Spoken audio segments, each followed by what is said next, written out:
بہت شکریہ سکندر انٹروڈکشن کے لیے.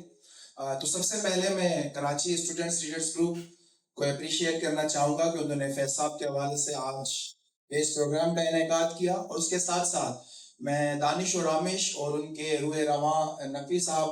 کا بھی شکریہ ادا کرنا چاہوں گا کہ انہوں نے اس پروگرام کے لیے اسپیس مہیا کی, کیونکہ اس طرح کے پروگرام عام طور پر اسپیس کا بڑا مسئلہ ہوتا ہے ہمارے یہاں. دیکھیں, جو موضوع گفتگو ہے وہ ہے کہ فیض آج کیوں ضروری ہے. میرا خیال ہے کہ اس سوال کا جواب اس ہال میں بیٹھا ہوا ہر شخص, ہر نوجوان بہت اچھی طرح سمجھتا ہے, اور اس سوال کے جواب کے لیے کسی بہت بڑی دانشورانہ فہم کی بھی ضرورت نہیں ہے, کیونکہ ایک عام شہری بھی, ایک عام کسان, ایک عام مزدور جو روزانہ اس نظام کے جب تلے اپنی زندگی گزارنے پر مجبور ہے, ایک عام شخص جو روزانہ اس نظام کی ذلتوں کا سامنا کر رہا ہے, وہ اچھی طرح جانتا ہے کہ فیض صاحب جیسی مزاحمتی آوازوں کا ہونا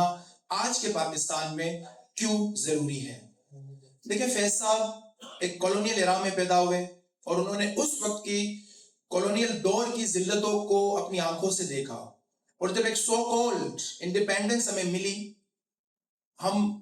کالونیل ایرا سے نکل کر ایک پوسٹ کالونیل اسٹیٹ جب بنتے ہیں, تو فیض صاحب جب بھی دیکھتے ہیں کہ وہی ذلتیں, وہی اندھیرا, وہی بے یقینی, وہی ظلم, وہی جبر جو پہلے کالونیل دور میں ہو رہا تھا, وہ اب بھی ایک پوسٹ کالونیل اسٹیٹ میں ہو رہا ہے,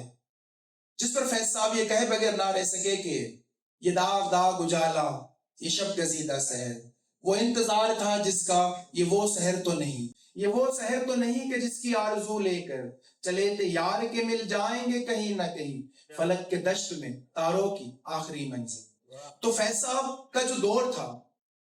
وہ جنرل ایوب کا بھی دور دیکھ چکے تھے,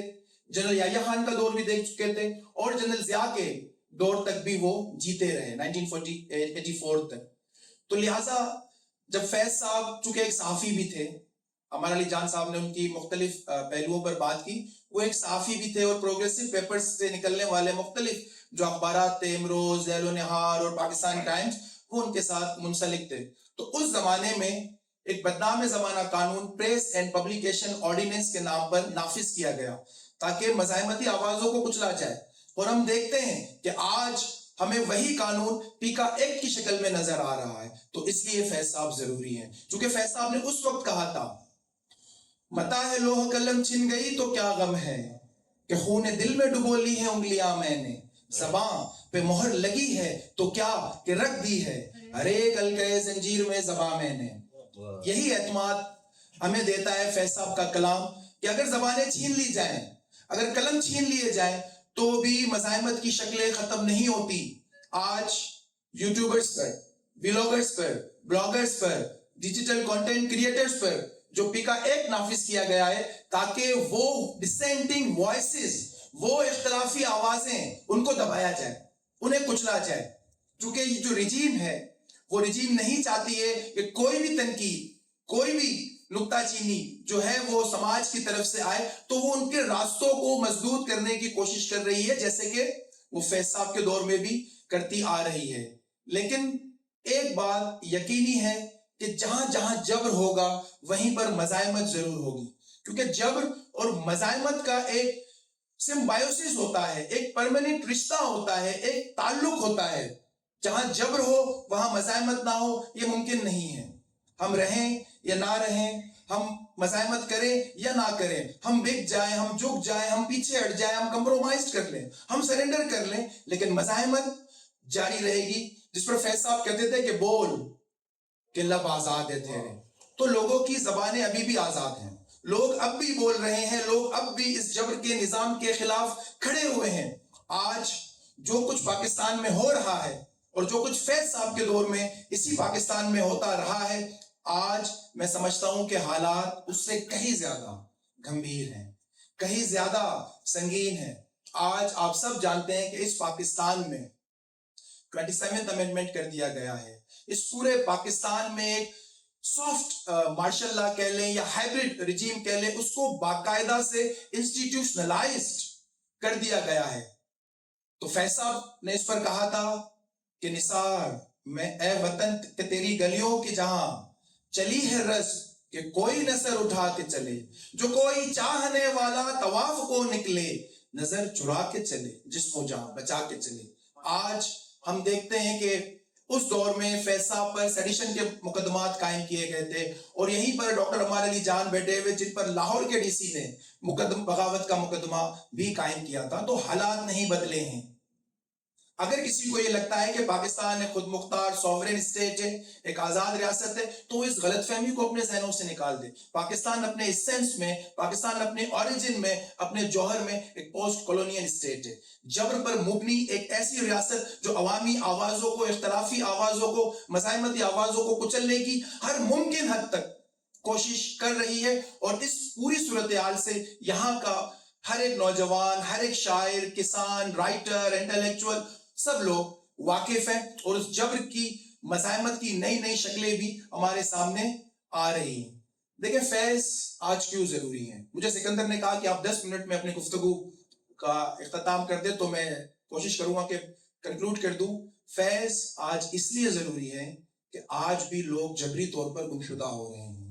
فیض آج اس لیے بھی ضروری ہے کہ آج بھی لوگوں کو 2 وقت کی روٹی نہیں مل رہی ہے. فیض آج اس لیے بھی ضروری ہے کیونکہ آج بھی سیاسی اسیران بغیر کسی مقدمے کے جیلوں میں بند ہیں, چاہے وہ علی وزیر ہو, چاہے وہ ڈاکٹر مارنگ بلوچ ہو, چاہے وہ کوئی اور ہو. یہ آج بھی اسی زندہ خانوں میں, انہی عقوبت خانوں میں بند ہیں. تو اس لیے فیض آج بھی ضروری ہے. اور دیکھیں جب ہم آج فیض کو یاد کر رہے ہیں, فیض کے پیغام کو سمجھنے کی کوشش کر رہے ہیں, فیض کے کلام کو سمجھنے کی کوشش کر رہے ہیں, تو فیض محض ماضی کا کوئی استعارہ نہیں ہے, فیض محض ماضی کی کوئی داستان نہیں ہے, بلکہ فیض آج کے حال میں بھی اسی طرح ریلیونٹ ہے. فیض آج کے پاکستان کے سیاسی منظرنامہ میں اسی طرح فٹ بیٹھتے ہیں جس طرح وہ اپنے ایرا میں تھے. کیونکہ یہ جو جبر کا نظام ہے یہ مزید خونخوار ہوتا جا رہا ہے, یہ بدلا نہیں ہے, یہ چینج نہیں ہوا ہے, بلکہ یہ اس کی اپنی ایک شدت ہمیں اور زیادہ جو ہے وہ نظر آ رہی ہے. تو اس لیے ہم یہ سمجھتے ہیں کہ آج کے دور میں فیض جیسی